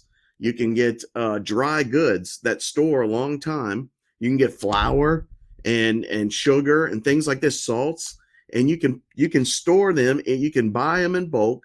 You can put them in these 5 gallon buckets, seal them in the Mylar with the oxygen absorber in it, and close it up. Make sure you watch the videos and learn how to do it properly, and you can have foods that will last you several years. So now, very important to think about when doing that is people always think about carbohydrates. They always think about proteins, and the best storable proteins, of course, are things like canned tuna fish and beans. All right, and you want a variety of beans, not just one or two. But that's your best source of proteins. But one thing people always seem to forget about is fats. Fats are absolutely essential. And what's difficult with fats is that most fats and oils do not have a very good shelf life. Oils turn rancid very quickly, especially if they've got exposure to sunlight, heat, etc. So when it comes to fats, one of the best fats to store is what our grandparents used to use, which is these old tubs of Crisco grease, or lard rather. The lard is your most shelf stable fat.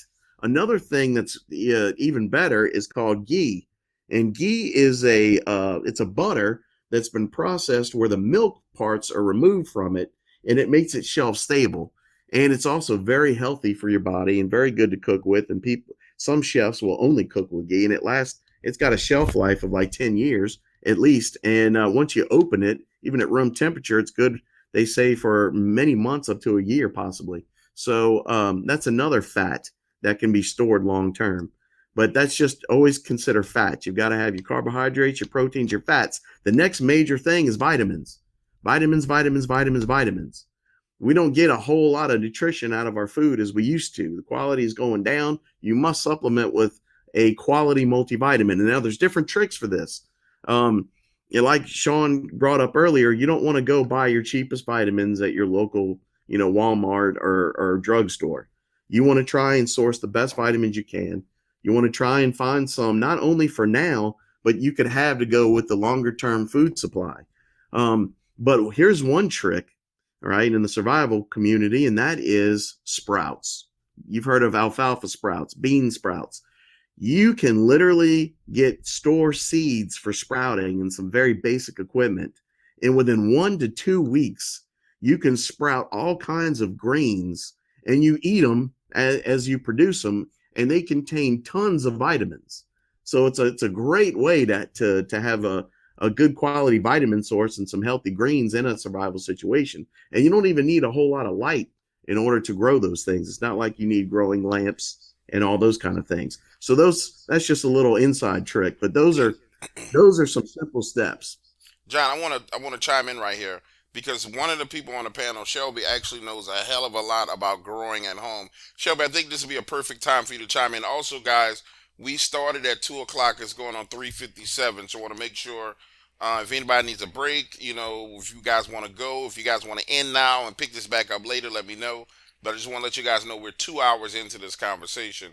So if anybody needs to drop off, let me know. That would be the good time. But Shelby, talk to us a little bit about growing at home because this is something that you actually do now. Like I've seen it with my own. You've been trying to get me to do it forever. Like, dude, put this in some water, and it's gonna grow tomorrow. So talk to little people a little bit about, especially the nutrients that they can get. Can piggyback on what John is saying, and to the audience, ladies and gentlemen, we this really is an in-depth conversation on the things that you need. Now you'll find shows where people are talking about the coronavirus and they're giving you updates on the number of cases and all the rest of that. But we're trying to offer solutions. We're addressing a problem and offering solutions. So hopefully you guys are following us closely with this and you see where we're headed with it. Go ahead, Shelby. Excellent. Thanks for handing off. The truth of the matter is I had to face one day, and I said this earlier, the steps of a good man are ordered by the Lord. I believe that, and I think that throughout my goings and comings. So it was put on my heart to start looking into it because I thought out loud. I said, man, if the grocery store closes, I'm a sitting duck.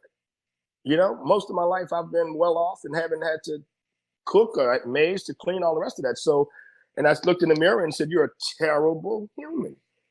You can't even feed yourself. You can buy food. You can manipulate someone to go get food, that type of stuff. But if you had to provide for yourself, you would die. And I vowed that, you know what, if you think something right, you got to start doing something right. So I got online, I got a zip grow aquaponic tower wall. That may be a little too far out for people because if this is going to happen sooner than later, then you just won't have that ability. But in the future, look it up. It's called the Zip Grow Tower Wall. It's a beautiful installment and it grows, almost anything. But I would advise everyone to look online to, even at YouTube, they have 15 vegetables that regrow themselves. That's going to be a very easy one because you just need water. If you do, there's a misconception. We don't need soil. We need the nutrients that Dark alluded to. The ones I use is a 326 nutrient system. You can buy it online, but I am fastly working on making my own. And if you really dig into it, you can also I'll say that about aquaponics. Hydroponics, you just use the water. Aquaponics, you use some fish. You can actually use fish that you can eat. I'm entertaining some crawfish right now. It's a delicacy down here. But the other part is plants don't need, vegetables don't need sun, they need spectrum. And I bought a couple of grow lights on Amazon. The 2 lights were, I think, less than $100 or maybe just a little bit over.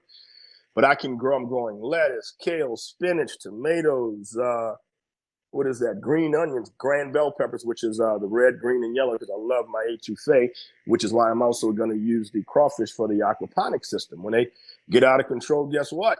I get a net, put them in the boiler. If not, I have to kill my neighbor first. But God bless America, we're going to have a good time during this thing. And it is so simple. You can get seeds from Lowe's. You can get them online. There plenty resources for this type of growing your vegetables. And the great thing about it is that you can grow them year round. I'm growing some moringa right now, which is a plant that has protein in it, where you can survive off of that. And that brings me to microgreens. And if all of this goes well, then, hey, man, you got a new way to sustain yourself and at least save $50, $60 a month on groceries and start using that to put towards more preparation. But there's a wealth of information online. Again, the system is 326 nutrient. That might be $20 or $30, and you use 2 or 3 teaspoons for every gallon of water. If you use an aquaponic system, you're going to use 90% less water than a traditional farmer. And that translates to you may have to fill your reservoir once every 3 weeks. So it's a brilliant system. There's another one called Kratsky, Kratsky. I'm pretty sure his name is. He will definitely revolutionize your vegetable growing. And it is so true that eating the fresh vegetables are so much better than going down to Rouse's or Trader Joe's or whatever you got next to your house. But it's an extremely shallow learning curve. You truly need some water and the root of one of your green onions or your seed to put inside one of the plugs. And we can spend a whole show going over that. But I would direct everyone to a couple of places on YouTube. One I love to do is, I can't think of his name off the top of my head. But just search aquaponics, and I'm pretty sure this guy will come up and he uses water bottles and 2 liter bottles, and he grows his stuff in there. And it's just amazing. And I really did feel my spirit once I saw the spinach growing. My wife eats an awful lot of spinach. She always says I'm a meat eater.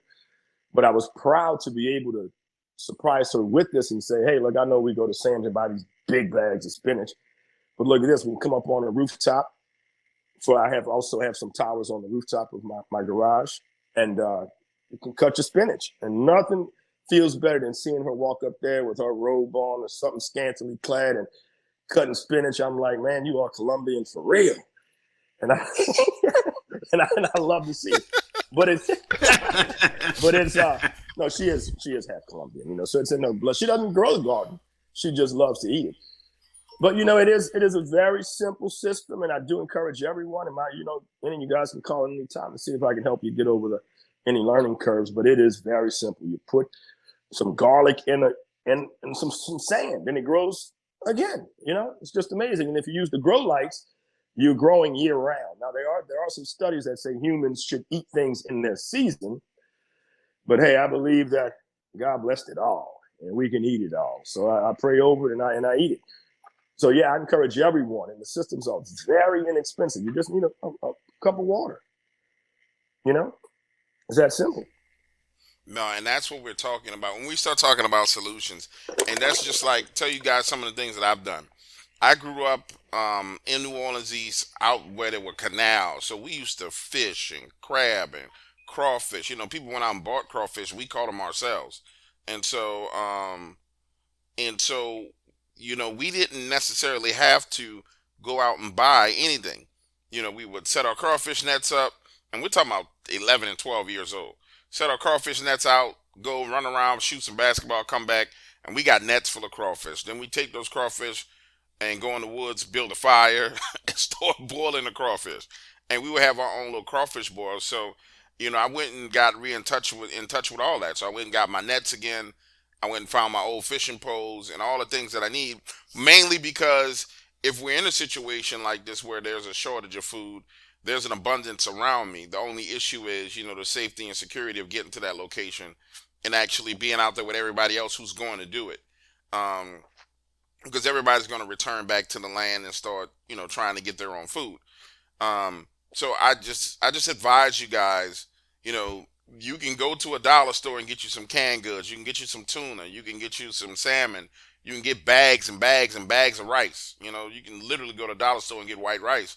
One of the conversations that my fiance and I were having as we were going through the process of prepping was she had to come to terms with mentally, and this is important for people. She had to come to terms mentally with the fact that, you know, she's like, well, I don't like chicken. And I had to sit down and explain to her, under normal circumstances, no, you won't eat canned chicken, right? I said, but put yourself in a situation where there's no food, you can't leave out of the house to get anything, you got plenty of rice, you got beans. Would you not take that canned chicken, saute it with some green onions and some regular onions, and put it in your food? She's like, yeah. I said, okay, stop thinking like it's right now about what you like to eat and think about what you will need to eat in that situation. And it sunk into her mind, and she's like, well, you know what, you're right. You know, okay, let's get this, let's get this, let's get this. And I just told her, I said, hey, you know, if nothing ever happens, and nothing goes wrong, then feel free to donate it. I don't give a damn. But right now, this is what we need in our household, and this is what you need. And so that's what we went out to get. So there's going to be a huge mental hurdle for people listening. Some people. Now, so other people, they probably been prepping for this for years. But for some of you, there's going to be a mental hurdle where you say, well, man, you know, I don't know if I should spend my money on this. I got a car note I need to pay. I got, you know, mortgage that's coming due. I got kids' tuition I got to pay, and I don't know if I should do this. What I would say to you is this. It's really, really simple. Worst case scenario, you ain't going to have to worry about paying that mortgage. You're not going to have to worry about paying that kid's tuition. If you're not prepared for what's coming or what could possibly happen, move yourself out into the future for 6 months. You're sitting there, your family's starving, or worst case scenario, somebody's come in and killed your family, or you had to leave out with your family in a vehicle to try and get something and someone was hurt. Can you live with the consequences of your actions 6 months from now if you didn't prepare? And that's how I look at everything. Can I live with this decision 6 months, 12 months from now? If I can live with this decision 6 or 12 months from now, I'm fine with it. If I cannot live with this decision 6 to 12 months in the future, and I'm going to look back on it with regret, then I have to find a way to make it happen. And you have the resources. You may have penny, quarters, and nickels and dimes in your house, in your drawer. In the hood where I'm from, everybody's got a freaking container with change. Take it to the little place, change it into dollars, and buy your family something. So there really is no real excuse for it. You should be able to prep and prepare for the future of your family. You absolutely should be able Dark, to. I wanted to also I wanted to add to that the reason for aquaponics and hydroponics is you get to grow it indoors, so that neighbor that Sean was talking about doesn't really get to see your loot, you know. So that's another aspect of growing these things indoors. No, absolutely. With that being said, guys, we're going in about 8 minutes over 2 hours, and I think we're going to go ahead and shut this down. So this is how we're going to end it. I want everybody to take about 2 or 3 minutes to touch on some final topics and final points that you want to make. Just get out to the public what you feel is important, what you think they need to know and talk about, and your most important points. We're going to start with you, John, and then we'll move to Sean, then Shelby, and then I'll touch on it. Okay.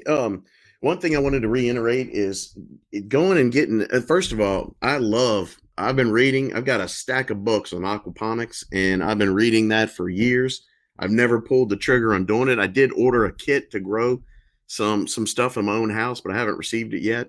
So that is a brilliant solution for longer term sustainability. Not to mention, like Shelby said, the quality of that food and the taste of that food and the you're going to feel so much better about yourself having produced that food is immeasurable as from what you're going to get in the store.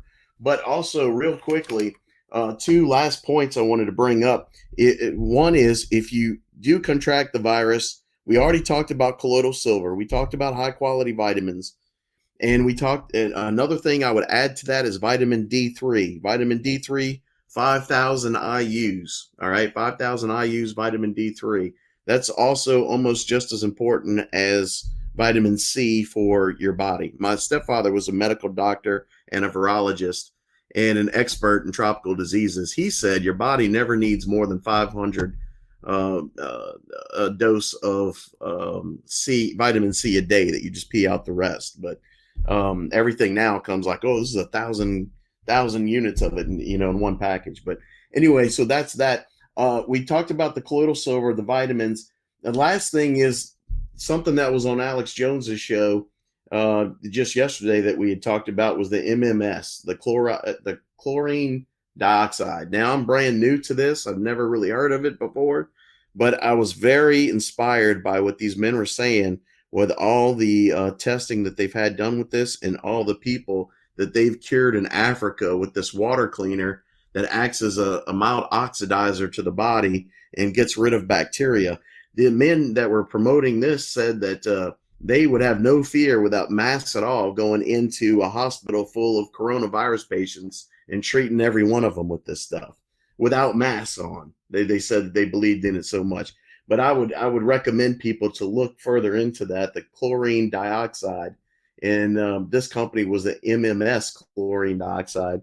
So I would encourage that. Last point is FEMA camps. If a world health pandemic is declared, Halliburton was awarded contracts through FEMA to create 800 camps for every major city around the United States. The closest one in Louisiana is Fort Polk. All right. Now, I've talked to military brass about this through friends and family, okay, and asked them about these questions and rumors about the FEMA camps and all, and they confirmed to me that it's very real and it scares the hell out of them. They told me, okay.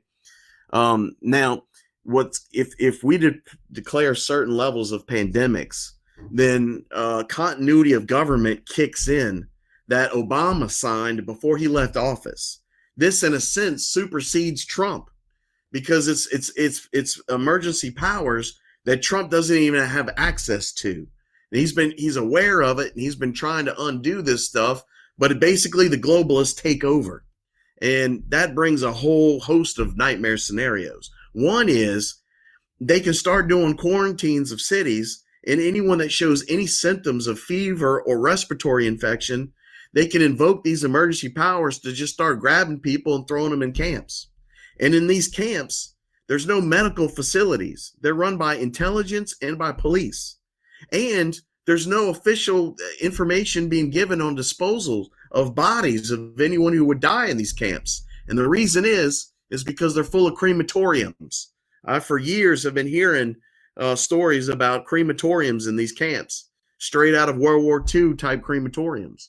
So this is the type of emergency powers that can be invoked in these type of situations if it gets worse and worse. And one last point, even if the virus turns out to be not that bad as they claim, it can mutate, it will mutate, and as it mutates, we don't know what it's going to mutate into. So it can go from being something, the Trump could be absolutely right, and it's just a mild type flu that really affects older people and impaired people. But it can mutate into something like we've never seen before. So again, that goes back to needing to be prepared. And the best way to do that is Jesus. God bless you guys. All right, Sean, chime in here and give your final points and the last few things you want to get out to people.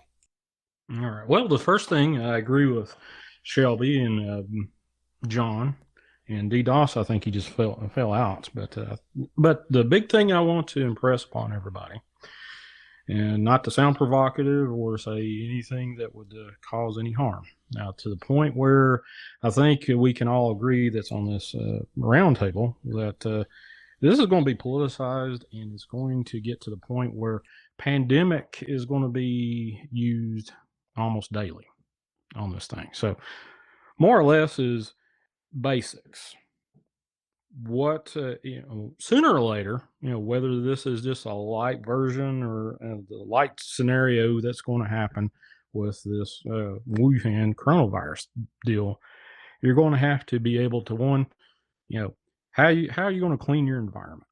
If it gets once it gets into your region, your area, your county, your town, whenever it walks through your front door, how are you going to clean your area? And plus, I agree with everything else that John and Shelby has said and DDoS has said about prepping. Fantastic. Research what you're going to use to clean your environment. That's the biggest thing.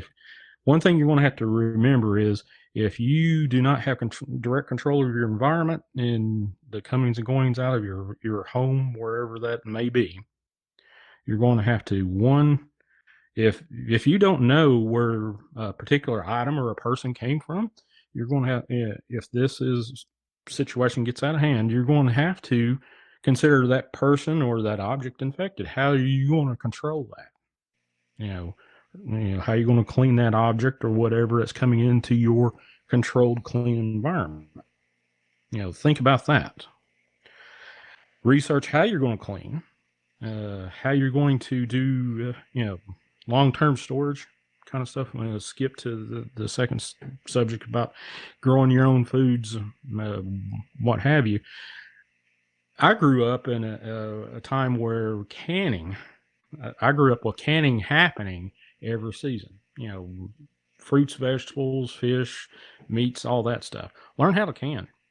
It's fine dandy to be able to grow your stuff, like Shelby said she was growing, and everybody else wanted to do that. But you're going to learn the excess that you're going to have. If you grow your own foods, which I grew up and lived around people and I have actually grown my own foods throughout my life. Not here in the last decade or so, but I know how to do that, and I know how to walk. Well, not now. I can't walk out in the woods, but because of my handicap now. But if you are not in an urban setting and you're out in the middle of, like me, I can walk out or drive in 5 minutes. I'm in the middle of a thicket or woods or a national forest. Can you survive out there without any problems? Can you eat with what's out there? growing, or can you survive off of the game around your area? So that's my biggest thing is, do the basics. How are you going to control your environment? One, how are you going to protect yourself from, if there's infection all over the place in your area? How are you going to protect yourself? How are you going to clean your environment and clean the people that walk in through your door, or the objects that's going to walk in through your door? That's my big thing.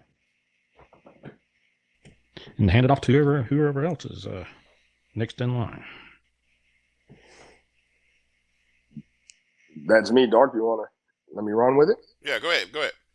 Yeah, I want to talk about it because you guys covered everything, and I agree with Sean. I agree with everyone on the line. I don't think anything was said except maybe D-Don saying that he wasn't sure if it was man-made or not. I firmly believe that it is at this point, but other than that, I agree 100%.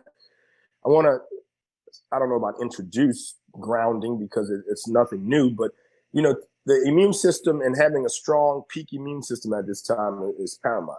And a lost art maybe is going out and getting grounded, walking in the ground, the grass, in your bare feet. It's been known to immediately reduce inflammation. And we come from all of that. We're all made of the same molecules: the wood, the steel, the human. It's all the same molecules. It's just constructed in different ways. So when you go out there, you do that. Make that a habit for 10 or 20 minutes a day, especially at this time, to build their immune system. The other thing is Schadenfreude. That is that feeling you get when you tell your kid, "Don't do that. Those are the wrong people, the wrong things. That just don't do it. If you're going to get hurt, they go out and do it and get hurt, and something inside you feels good." That if this happens, it's a big if, because it could be a bluff, it could be a drill, it could be the real deal. If it's the real deal and we survive because we prepared, as our friends and family and enemies are all getting sick, it's not time for Schadenfreude. Don't tell them I told you so and you deserve it and look how smart I am.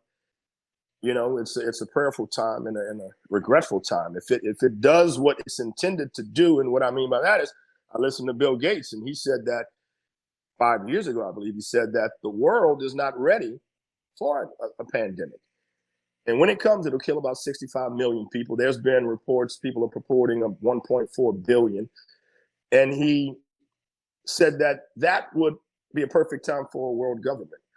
So these guys are thinking, those guys are thinking, so we have to start thinking and look ahead. What is life going to look like if that happens? This is a great drill. It's what smart people are doing. It's what the mentality of the person that's got the mask before you did. So we have to spend a little time with that. But forget about the "I told you so's." Pray for those people now and pray for yourselves, because it's going to be needed, and the calamity won't be nice. Start, even if you're close with your family, start having those conversations like, "Hey man, what if it hits me?" It's a good way to introduce it. If it comes to my home, I've made some preparations. I'm going to maybe put them in an email that you don't open. I'll come up with some kind of system with your loved ones. Say, this is what my wishes are. We have to have a pact that we won't open it, or I'll put it somewhere, because I really believe if it does hit houses, those houses will be quarantined. The Obama put in the blue bill or something of that sort, which federalized police. So now the police are now federal employees. They come in, they burn those houses down. You don't get to get your family's pictures or anything because it's all contaminated, right? So come up with and have that conversation with the close ones and say, "I have jewelry, money, life insurance, whatever, and I'm going to put it here. I'll tell you what to do. And, why don't you do the same?" Because if anybody, this is about power, period. Why would you invent something like that for power? So why would I give you access? Why would I leave a single heir of a 300 family member unit and he gets all that power? So put those things in order. Leave the Schadenfreude to the dictionary and just have a heart for people, because I know I have a few I want to point that finger right now. So I'm mentally preparing myself, and I'm also putting myself in the mindset that I will survive. So at that point, I'm saying, "Hey man, I love you, and I'll take care of your family." And that's what I wanted to leave with, DW, and the rest of you guys. It was my pleasure, for sure. And just as a final parting note to everyone listening, I want to start off by saying thank you for taking time to listen to this. Also, for trusting us enough to listen to this advice. And from my perspective, I want to leave you with prepare for your family, prepare for the worst case scenario. Um, One of the things that you learn as being an engineer is when you start designing systems is that all systems are faulty no matter what you do. The system will have a fault. And unfortunately, some of them are catastrophic faults and some of them are faults that can be easily repaired. If this happens, this is a catastrophic fault in our system, and I don't think it's going to be repaired anytime soon. So you need to be prepared. Take the advice of everyone that was on this panel and what they talked about and use it. Put it to use.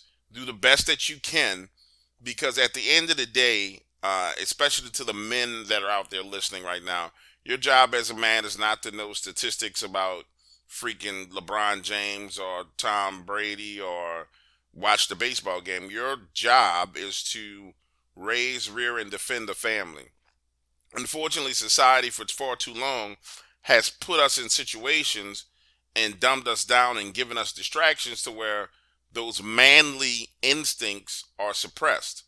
And you see it all the time. You've seen it 1,000 times. Those of you in the Dark Waters family have seen it when there's a confrontation with me and other people, and I'm like, raw, I'm going to bite your head off. And everybody's like, oh no, he's mean. He's mean, right? Could you imagine how a person's going to be that's hungry, that's outside of your door? What are you going to say to them? You're being mean to me. No, you can't say that. So, as a man, as men, as good Christian men, you need to understand that there's a time to prepare and there's a time to fight, and you need to be prepared to do both. And you need to make sure that your family's safe. So I urge you to protect your families. I urge you to do what's necessary to put yourself in the place of peace. And I can say that for everybody that's on this panel because we've been preparing. I'm at a place of peace right now because I know I have the essentials. Like I know other people right now who are texting me who are out looking for N95 masks. They're buying 10 cases of bottled water. They're texting me, what kind of rice should I get? Should I get beans? Because they're scrambling at the last minute. I think you got about another 2 or 3 weeks before it really gets nasty, if it's going to get nasty. Maybe 2 weeks. So you still have time to start getting things together. And I just urge you to do it now. With that being said, I want to thank everybody that's on the panel. Oh, DDoS is back. Before we end D, I want you to give your final thoughts to everybody. You made it back just in time. And then we're going to close it out. All right, thank you very much, sir. I apologize to you and the audience for me falling in and off. As John and Dark will tell you, I'm out here in the desert, and the reception isn't all that great. Neither is the internet. But listening to Dark, his final statement on this matter, it really brought back a verse from Revelations to mind that I think is extremely important and pertinent to this subject. And it goes right along with what he said. We live in a soft serve, what about my feeling society where men have been emasculated purposely through many different means as our food, society, culture. They want to dumb us down and turn men into pseudo men to not protect our families, to be susceptible to this kind of stuff. So, and folks, in Revelation chapter 22, verse 8, it says, but the fearful and unbelieving and the abominable and murderers and whoremongers and sorcerers and idolaters and all liars shall have their part in the lake which burneth with fire and brimstone, which is the second death. The second death that Jesus talks about. This is the part I want to focus on, though. But the fearful, God hates a coward. It's our responsibility as men and priests and kings that he made us of our homes to protect our families in any way and every way from danger. And this is an imminent danger. You have to take it seriously. So just like every gentleman on this panel I know would agree with, preparation is the first step. Don't be caught out there in the wind with your pants down looking for bottled water that's not on the shelf or looking for these masks that don't exist anymore. You don't want to have to kick somebody's door down to feed your family or for them to get a cold drink of water. You don't want to be in that position. So preparation is key. John Bell can tell you A to Z what to prepare for, how to prepare for it. That's God's gift to him. I mean, he just has that innately in him. So again, I'd like to thank Dark Waters for hosting this. Sean Graham, one of the smart